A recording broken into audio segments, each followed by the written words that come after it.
Welcome everyone, welcome to our YouTube channel, and in this video we will discuss about appointments, training, retirement and removal of judges. So देखिए ये है हमारा lecture 4 legal studies का। सो आगे जाने से पहले वीडियो को लाइक करें, ज़्यादा से ज़्यादा शेयर करें। तो चलिए हम शुरू करते हैं हमारे टॉपिक को। सो सी देखिए आज का हमारा जो मेन टॉपिक है उनके जो टाइटल लिखे हुए हैं वो है appointment, training, retirement and removal of जजेस। तो इन सब के बारे में हम थोड़ा डिटेल में यहाँ पर देखेंगे आज के हमारे इस पार्ट में। So first is appointment of जजेस। देखिए जजेस को कैसे अपॉइंट किया जाता है, कॉन्स्टिट्यूशन मैंडेट के हिसाब से देखते हैं। देखिए जो हमारा मेथड रहता है जजेस को अपॉइंट करने का, सुप्रीम कोर्ट के हो, हाई कोर्ट है या डिस्ट्रिक्ट कोर्ट है, वो हमारे कॉन्स्टिट्यूशन ऑफ इंडिया में दिया गया है। अगर हम आर्टिकल 124 देखते हैं कॉन्स्टिट्यूशन का, उसमें लिखा हुआ है कि एवरी जज ऑफ सुप्रीम कोर्ट, कौन सा कोर्ट भाई, supreme court, shall be appointed by the president. कौन अपॉइंट करता है, president, after consultation with the जजेस of the supreme court and the high court in the states as the president may deem necessary. देखिए किसको consult करेगा, जजेस हैं जो सुप्रीम कोर्ट के, या फिर हो सकता है हाई कोर्ट के साथ भी कंसल्ट करे, जैसा उसको उचित लगता है उसके हिसाब से। ठीक है। अब यहाँ पर देखिए ये आर्टिकल सिर्फ इतना ही नहीं कहता, ये भी बताता है कि case of the appointment of जज अदर देन सीजेआई, जो हमारा चीफ जस्टिस ऑफ इंडिया होता है इंडिया के, उनके अलावा द, इसके साथ देखिए सीजीआई के साथ साथ chief justice must be consulted. The article further ये क्वालिफिकेशन भी बताता है आर्टिकल कि जज बनने के लिए सुप्रीम कोर्ट की क्या क्वालिफिकेशन है, जिनके बारे में अभी हम स्टडी करने वाले हैं। तो ध्यान से समझिएगा। देखिए जो important qualification first is citizen of India. देखिए ही मस्ट और he she must be citizen of India, ये बात आप ध्यान रखिएगा, बहुत ही ज़्यादा इंपॉर्टेंट है। ठीक है। सेकंड है एटलीस्ट उन्होंने 5 years एज अ जज हाई कोर्ट में काम किया हो, या फिर 2 से ज़्यादा हाई कोर्ट में भी काम किया हो लगातार 5 साल। ठीक है, ये बात याद रखिएगा, 5 years का जो मेन है याद रखना है। उसके बाद देखिए एटलीस्ट 10 years उन्होंने as a advocate of high court या एक से ज़्यादा हाई कोर्ट में उन्होंने काम किया हो as a advocate. Okay, as simple as that. And last is he must be a distinguished jurist in the opinion of the president. किसके ओपिनियन में, प्रेसिडेंट के ओपिनियन में। सिमिलरली देखिए जो हमारा आर्टिकल है, इसके जैसा एक और आर्टिकल है, वो है हाई कोर्ट के लिए, that is article 217 of the constitution. इसमें बताया गया है कि हर एक जज हाई कोर्ट का अपॉइंट होगा प्रेसिडेंट के द्वारा। ये बात ध्यान रखिएगा, गवर्नर के द्वारा अपॉइंट नहीं होगा। किसके द्वारा अपॉइंट होगा भाई, प्रेसिडेंट ऑफ इंडिया के द्वारा, after consultation with the CJI and governor of state. भाई गवर्नर को कंसल्ट करेंगे। ठीक है। एंड अदर जजेस as he may seem necessary. ठीक है, जैसा उनको लगता है उसके हिसाब से वो कंसल्ट कर सकते हैं। अब क्वालिफिकेशन में सेम कुछ बातें सेम रहेंगी। First is citizenship of India होनी चाहिए उनके पास। सेकंड इज लगभग उन्होंने 10 साल तक अपना जुडिशियल ऑफिस रखा हो इंडिया में, एंड एटलीस्ट 10 years एडवोकेट रहे हो हाई कोर्ट में, या एक से ज़्यादा हाई कोर्ट में वो क्या रहे हो, एडवोकेट। ओके, तो देखिए बहुत ही सिंपल ये टॉपिक है। आगे देखिए अब बात आती है हमारे जो लोअर कोर्ट होते हैं, डिस्ट्रिक्ट एंड सबऑर्डिनेट कोर्ट या फिर लोअर जुडिशरी की बात करें, उनके लिए आर्टिकल है 233। तो देखिए मेन आपका जो एग्जाम पॉइंट ऑफ व्यू से वो है कि आर्टिकल हु कि कौन अपॉइंट करता है, हाउ। ठीक है, ये कुछ बातें होती हैं जो आपको अच्छे से पता होनी चाहिए, इससे आपका इजी हो जाएगा। ठीक है, एग्जाम में लिखना। देखिए अपॉइंटमेंट किसके द्वारा किया जाता है, गवर्नर ऑफ द स्टेट के द्वारा। तो सिर्फ गवर्नर, जो स्टेट का गवर्नर होता है, वो किसको अपॉइंट करते हैं, वो अपॉइंट करते हैं भाई जो हमारे डिस्ट्रिक्ट, जो हमारे जितने भी हमारे लोअर कोर्ट के जज हैं उनको। ठीक है, किसके साथ कंसल्ट करते हैं, वो हाई कोर्ट के साथ, exercising jurisdiction in relation to such state. अब क्वालिफिकेशन क्या चाहिए डिस्ट्रिक्ट जज बनने के लिए, that is he must be member of judicial service of the state and any person who has the minimum of 7 years of practice as a lawyer at a bar. तो judicial service उनके वो member होने चाहिए, plus 7 years का उनका practice होना चाहिए as a lawyer. अभी देखिए करंट प्रैक्टिस क्या चल रही है आज के टाइम पे जो अपॉइंट किए जाते हैं जजेस। देखिए बहुत सारा यहाँ पर साफ दर्शाया गया है कॉन्स्टिट्यूशन मैंडेट में कि अपॉइंटमेंट जो है, लेकिन दिखाया तो गया है कि अपॉइंटमेंट ऐसे होगा, लेकिन फिर भी अभी भी ये कॉम्प्लेक्स प्रोसेस है। तो इसलिए बहुत सारी डिबेट भी चलती है कि कैसे इनको अपॉइंट करना है जजेस को, कैसे इनका प्रोसेस रहता है। एट प्रेजेंट अगर हम देखें, appointment of supreme court and the high court follows a collegium model. Collegium model ये फॉलो करते हैं, which is a judicial creation through case laws even though not constitutionally mandated. देखिए ये जो कोलेगियम मॉडल है ये कॉन्स्टिट्यूशन में नहीं दिया गया है, ये अपना बनाया गया है खुद से। इसके अंदर क्या होता है, देखिए अपॉइंटमेंट जो होगा जजेस का, सुप्रीम कोर्ट का या सीजीआई का, ठीक है, इसके अंदर क्या है कि सीजीआई कंसल्ट करेगा अपने 4 सीनियर मोस्ट जजेस जो सुप्रीम कोर्ट में है, उनके साथ कंसल्टेशन रहेगा। The chief justice of India अपनी रिकमेंडेशन फिर भेजेंगे union minister of law and justice. किसके पास भाई, यूनियन मिनिस्टर जो हमारे कानून मंत्री जो लॉ एंड जस्टिस के उनके पास, ठीक है। वो अपनी रिकमेंडेशन फिर आगे इसी को सेम प्राइम मिनिस्टर के पास पहुंचा देंगे। प्राइम मिनिस्टर फिर एडवाइस करते हैं प्रेसिडेंट को। तो देखिए आज के टाइम पे इतना कॉम्प्लेक्स ये प्रोसेस किया जाता है। सेम यहाँ पर हाई कोर्ट के लिए देखते हैं अब हम। यहाँ पे कोलिजियम के अंदर कौन होंगे, यहाँ पर chief justice of high court होंगे एंड 2 सीनियर मोस्ट, यहाँ पे 4 सीनियर मोस्ट नहीं, यहाँ पर सिर्फ 2 सीनियर मोस्ट जज होंगे हाई कोर्ट के। और देखिए अपनी रिकमेंडेशन ये चीफ मिनिस्टर को देंगे। वहां पर क्या होता है, मंत्री को देना होता है पहले रिकमेंडेशन, फिर पीएम के पास जाती है। यहाँ पर देखिए चीफ मिनिस्टर ऑफ स्टेट के पास एंड देन चीफ मिनिस्टर, उसके बाद जाएगा गवर्नर के पास वो रिकमेंडेशन। और फिर गवर्नर जो है स्टेट के, ध्यान रखिएगा कैसे चलेगी टाइमलाइन, यहाँ पे लिख देते हैं। देखिए हाई कोर्ट के लिए क्या चलता है कि जो कोलेजियम बन गया हाई कोर्ट का, ये अपनी रिकमेंडेशन भेजते हैं सीएम के पास, सीएम भेजता है गवर्नर के पास, और गवर्नर भेजते हैं यूनियन मिनिस्टर जो हमारे हैं, ठीक है, कानून मंत्री जो हमारे हैं वहां पर। और उसके बाद देखिए ध्यान से समझते हैं, बहुत ही सिंपल रहेगा समझना। देखिए फिर गवर्नर अपना कहां पर भेजते हैं इस रिकमेंडेशन को, ये भेजते हैं जो यूनियन मिनिस्टर है उनके पास। यूनियन मिनिस्टर भेजते हैं देखिए सीजीआई के पास, ठीक है। और वो अपने कलीगियम के साथ डिस्कस करते हैं, जो उनका 2 जजेस का रहता है। देखिए हाई कोर्ट के लिए 2 जजेस का रहता है, तो यहाँ पे सुप्रीम कोर्ट में भी 2 जज ही डिसाइड करते हैं हाई कोर्ट के जज के लिए। फिर वो सीजीआई अपना कलीगियम जो बनाया है उन्होंने 2 जजेस के साथ मिलके, उसके साथ डिस्कशन करते हैं। फिर उनका जो रिकमेंडेशन है वो वापस से लॉ एंड जस्टिस के मंत्री के पास जाता है, ठीक है। एंड देन उसके बाद प्राइम मिनिस्टर के पास and then it goes to president of India for the matter of appointment. तो आप देख सकते हैं कि हाई कोर्ट में जो अपॉइंटमेंट है वो थोड़ा सा ज्यादा कॉम्प्लेक्स है as compare to supreme court, because of higher post है सुप्रीम कोर्ट का जो सीजीआई का, इसीलिए। अब देखिए यहाँ पर कुछ मेजर फैक्टर होते हैं, जैसे सीनियरिटी, सीनियर जो जज है उसका थोड़ा सा यहाँ पर वाइटल रोल हो जाएगा, ठीक है। इन हिजर एलिवेशन और अपॉइंटमेंट ऐसा उनका चीफ जस्टिस बनने का ज्यादा चांसेस रहते हैं। फॉर इनिशियल अपॉइंटमेंट एज जज in the high court for those from the lower judiciary inter se seniority does matter, and for elevation of advocates from the bar relative merit matters. The collegium model consider the relative matter of those judges advocating zone of consideration for elevation with reference to their judgment and cases. देखिए अब जो ये कलीगियम है क्या देखते हैं, ये इनकी मेरिट्स देखते हैं, किसके हिसाब से, जो उन्होंने जजमेंट और केसेस की सुनवाई की है उनके हिसाब से उनकी मेरिट्स देखी जाती हैं, और उनकी मेरिट्स को भी मद्देनजर रखा जाता है, अकेला सीनियरिटी नहीं देखी जाती। आगे चलते हैं, tracing the historical debate on the issue of appointment of जजेस। अब देखिए जो अपॉइंटमेंट है काफी कॉम्प्लेक्स है, तो डेफिनेट सी बात है कॉम्प्लेक्स चीज है तो डिबेट होना वाकिफ है, डिबेट यहाँ चलता है। तो इसका ट्रेस करते हैं हम कैसे डिबेट चल रहा है। देखिए जो ये इशू है अपॉइंटमेंट का, ये डायरेक्टली लिंक है इंडिपेंडेंस ऑफ जुडिशरी से, कि भाई एग्जीक्यूटिव और यहाँ पर जुडिशरी का क्या है, अपॉइंटमेंट में रोल हो गया तो माइट भी यहाँ पर इंडिपेंडेंस ना रही जुडिशरी की, इस प्रकार की डिबेट यहाँ चलती रहती है। तो क्या हुआ, 14th हमारा जो लॉ कमीशन का रिपोर्ट आया था, इनके जो चेयरमैन थे एमसी सेटलवर्ड, इंडिया के पहले अटॉर्नी जनरल 1958, ठीक है। अटॉर्नी जनरल का टॉपिक हम कर चुके हैं, अब वीडियो देख सकते हैं। दिस कंसर्न वन रेज्ड, इनकी रिपोर्ट में कंसर्न रेज हुए कि भाई ये एग्जीक्यूटिव और जुडिशरी में लड़ाई रहेगा अपॉइंटमेंट के नाम का, ओके।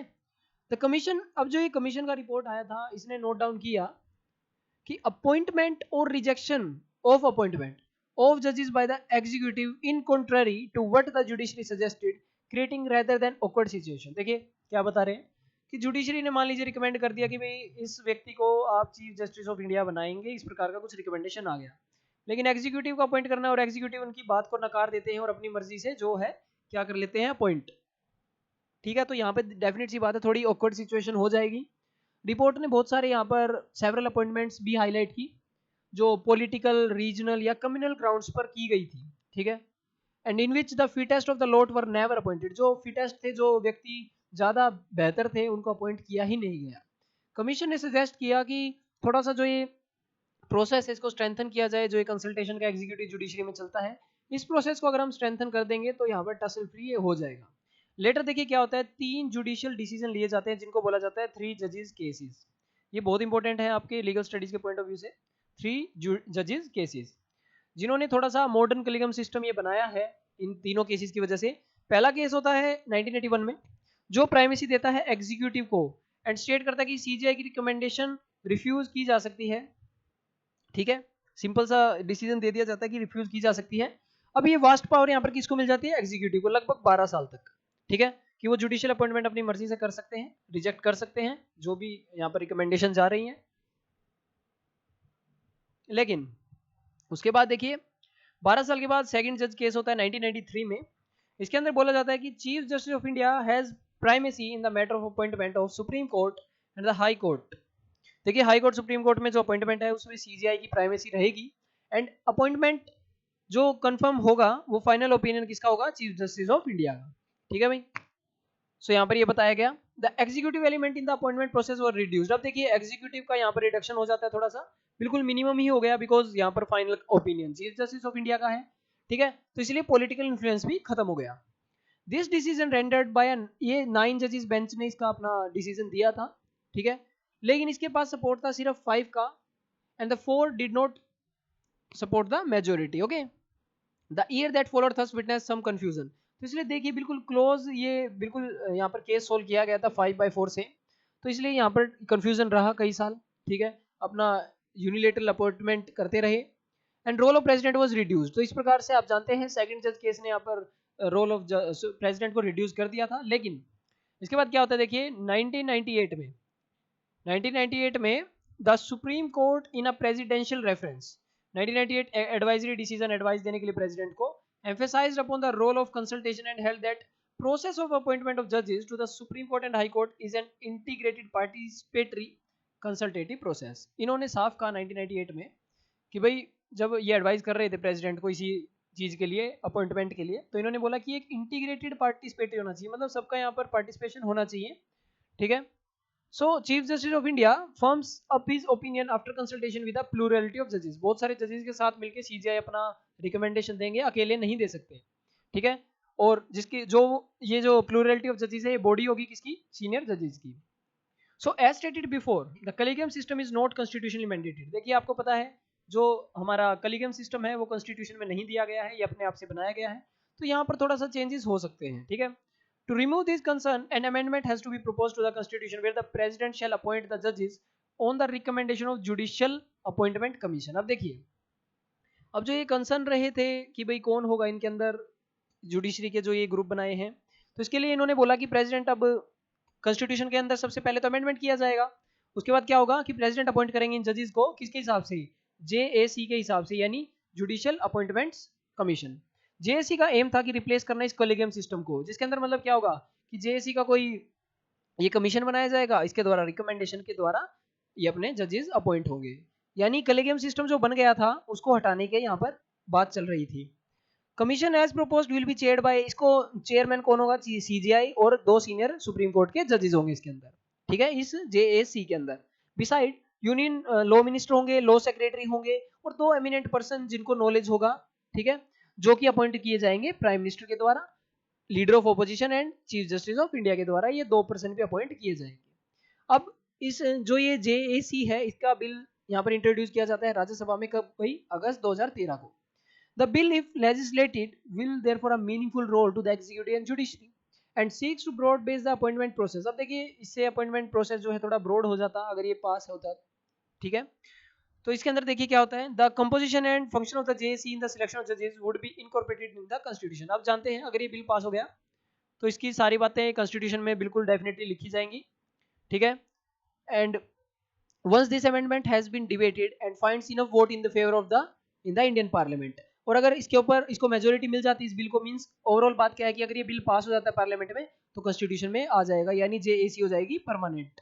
ठीक है भाई, so this is your appointment of the judges। second topic is judicial training। देखिए judicial training कौन संभालता है, इसका एक सिंपल सा आंसर है नेशनल जुडिशियल एकेडमी। एक गवर्नमेंट फंडेड ट्रेनिंग इंस्टीट्यूट है जो ट्रेनिंग करवाता है सुप्रीम और हाई कोर्ट जजेस की और जुडिशियल ऑफिसर्स की। ठीक है, 1993 में बनाया गया इसको। 1993 में आप जानते हैं सेकंड जजेस केस हुआ था, तो आप उससे भी याद रख सकते हैं। ठीक है, और कहाँ पर है, भोपाल में है located, with registered office in new Delhi. इसका रजिस्टर्ड ऑफिस कहाँ है, न्यू दिल्ली में। ठीक है, इसका काम है जुडिशियल रिफॉर्म्स और रिसर्च सपोर्ट सर्विस प्रोवाइड करना, so that efficiency, fairness and productivity बनी रहे डिसीजन में। इसके साथ साथ देखिए नेशनल जुडिशियल एजुकेशन स्ट्रेटजी। अब इसके बाद देखिए 1993 के बाद नेशनल जुडिशियल एजुकेशन स्ट्रेटजी बनाई गई 2006 के अंदर, सो दैट जुडिशियल एजुकेशन मिले हाई कोर्ट के जजेस को, डिस्ट्रिक्ट जुडिशरी को और स्टेट जुडिशियल अकेडमीज को। अब इसके अंदर ट्रेनिंग के अंदर क्या क्या शामिल होते हैं, देखिए कोई ऐसा अकेली पढ़ाई नहीं है, इसके साथ साथ कॉन्फ्रेंस है, ओरिएंटेशन, वर्कशॉप्स लगती हैं और बहुत सारी चीजें यहाँ पर देखने को मिल जाती हैं। सो अगला जो हमारा टॉपिक है, थर्ड टॉपिक है, दैट इज रिटायरमेंट ऑफ जजेस। देखिए सुप्रीम कोर्ट की जो एज है वो है 65 ईयर्स रिटायरमेंट की। ठीक है, ये बात ध्यान रखिएगा, रिटायरमेंट की 65 एज है। एंड टिल द ये देखिए हाई कोर्ट की अगर हम बात करें, वो यहाँ पर रह सकते हैं 62 की एज तक, ये हमने डिस्कस किया था पहले भी। रिटायरमेंट ऑफ डिस्ट्रिक्ट कोर्ट जजेस is determined by their respective state government, और डिस्ट्रिक्ट कोर्ट के लिए स्टेट गवर्नमेंट उनके कानून बनाती है। अब देखते हैं रिटायरमेंट एज जो स्पेसिफाई की गई है कॉन्स्टिट्यूशन में, वो भी डिबेट के लिए है, काफी डिबेट चला है। देयर लाइज एक पेंडिंग बिल चल रहा है, 114th अमेंडमेंट है जो संविधान का हो सकता है, ठीक है, जो कह रहा है कि इंक्रीज कीजिए रिटायरमेंट एज किसकी, भाई हाई कोर्ट जजेस की 62 से 65। However bill still being debated, it has no legal effect. देखिए ये सिर्फ बोलने के लिए भी, बिकॉज बिल पेंडिंग है, तब तक इसका कोई इफेक्ट नहीं होगा। आगे देखते हैं, Venkatachaliah committee form to review the working of the constitution, 2000 में कमेटी बनाई गई थी रिव्यू करने के लिए। इन्होंने कहा कि रिटायरमेंट एज सुप्रीम कोर्ट की भी 68 कर दी जाए। These proposals have been made in the light of global comparative standard. देखिए ये सब कुछ क्यों किया गया है, बिकॉज ग्लोबली अगर हम जाते हैं वेरियस फॉरेन कंट्रीज की बात करें, तो वहाँ पर थोड़ा सा एज ज़्यादा है, इसीलिए इंडिया में भी ऐसा हो, एक कम्पिटिटिव सिनेरियो बने। फॉर एग्जाम्पल देखिए यहाँ पर लिखा भी हुआ है इस बॉक्स में, यूनाइटेड स्टेट्स की बात करते हैं, और high court of Australia retirement age 70 है। सुप्रीम कोर्ट ऑफ कनाडा की बात करें, उन्होंने 75 किया है, और यूके में भी 75 है। साउथ अफ्रीका में 70 है, और या फिर 12 साल की वो सर्विस दे देते हैं, उनमें से कोई भी एक पहले हो जाए। सो ये था। आगे देखिए, India proposal focus on enhancing the age of retirement for जजेस, it is done in order to facilitate them excel in the service like the counter part जजेस इन फॉरेन जुरिस्डिक्शन। अब ये क्यों किया जा रहा है, देखिए बात ये है, कई चीजें हैं कि एक देखिए पहली बात तो पॉपुलेशन ज्यादा है, तो हम सोचेंगे कि क्यों ना और बच्चों को मौका मिले जज, सुप्रीम कोर्ट के जज बनने का।